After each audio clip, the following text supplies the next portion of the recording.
This is Kariobangi, one of the areas within Nairobi earmarked as a hotspot for violence by security apparatus just before 2017 general elections. My journey here is purely on sports ground. I'm attracted to these two players living with disability but playing with normal-bodied people. They are not allowing their state to stand on their way to happiness and living their dream. Sina niba inakuja tu kutrain nao hapa. Yaani pia mimi nataka pia mimi ni join nao, wasiona pia mimi niko tu hapa siwezi. Pia mimi najua naweza. Hapata yani vile nacheza mpira na watu kama nyinyi mko wazima. Nasikiaga raha sana. Juu sionagi ubaguzi. Duncan Odhiambo, a student at Joyton Special School, started playing football at a tender age of 7. The treatment from his peers here is enough to keep him going.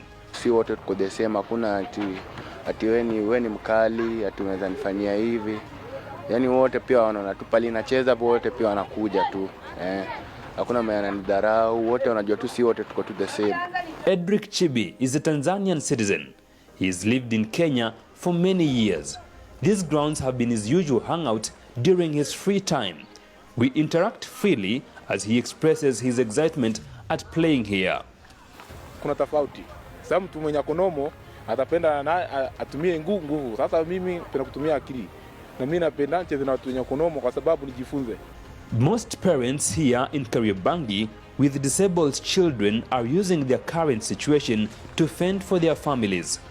Inafikia pale unapata wazazi akishaona mtoto akona disability fulani, sasa wana take advantage of hiyo staff. Nachukua mtoi anaenda anaanza kuomba do kwa streets, vitu kama hizo, ama saa zingine ana fake tu kitu kingine onekane ni kitu kubwa sana. Kariobangi Youth was established here by a church. They are giving children living with disability an opportunity to realize their abilities which would otherwise go unnoticed.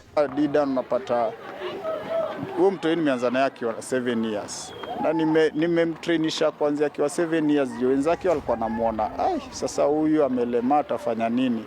But tunapata ile tu kumleta pamoja na wenzake mpaka dakika za mwisho ilichenjio hiyo aspect ya wenzake kumview in a negative perspective. Even as they try to reach out to Duncan and people of his kind, they have faced challenges. Parents here don't want their disabled children exposed to the public. Mzazi tushikane na macoach to identify hizi talent watoto Mungu ametupatia, then tuweze kusaidia na kunecha hizi talent. Si lazima mtoto aende shule, but unapata through football mtoto anaweza soma na anaweza prosper na akasaidia hata mzazi. Another challenge on their way to success is cartels who are now trying to grab this playground which was donated to youth in this community by the late Garishan Kirima. They are now being edged out and have nowhere to go. Kuna kiwanja kama hii ni ya community, then kuna watu wamekuja hapo wanataka kuigrab, so tunashindwa hata tutaenda wapi after ikigrabiwa.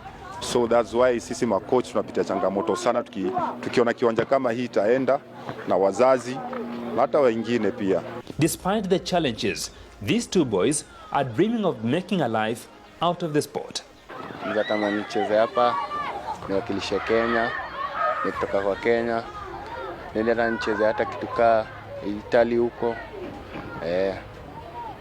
The National Amputee Football Federation says the government has abandoned the sport and growing it is becoming a challenge. Wale wako kwa hizi offices hawatambui mchezo, hawezi hii mchezo iko na nafasi ya kugrow.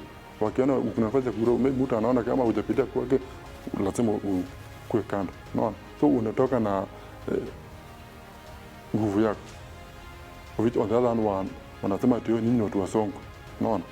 Nyinyi group ya Songo. Sababu gani? Utaenda kubega mpaka ulie kwa mlango na pia ukirudi kuanza kulia kwa mlango ndio wewe ni kichwa ngumu. Unaona? So passion ya hizi mchezo walemavu ndio itafanya hizi mchezo walemavu Kenya ikigrow. In countries like Turkey, Angola, Poland and Brazil, where the sport is rapidly growing, the governments are supporting teams and they even have leagues. 4 players from Kenya are playing professional amputee football in Turkey. Hakuna mtu anataka kusikia sababu wanaona kama hii ni na sasa ni kama substandard sports. in their own minds. And again, nasema wengi wao wale wako kwa hizi doctors, most of them hawana sports at heart. Uweze pata mtu yule anataka kugrow tu mchezo ile, anaona tu ni unique, to grow mpaka watu wanajua kumbe hii kitu inawezekana, kama hizi nchi zingine zinafanya. In 2018, Kenya participated in the Amputee World Cup in Mexico. However, despite flying the national colors high, they faced a myriad of challenges. Yote ikifika hapo, jezi unapata tunapewa jezi na watu wa Cusco. Tunaenda kuvaa jezi ya Cusco. Tunavaa jezi ya Songo. You can imagine. Tunacheza World Cup na tunavaa jezi ya Songo. I hope you saw that. No. So inakwambia venye hata watu hata hawatambui sport. No. Lack of proper sporting infrastructure remains the biggest challenge in the growth of sports involving people living with disabilities in Kenya. There is need for the government and all the stakeholders to come together for Kenya to realize the potential of these forgotten minorities.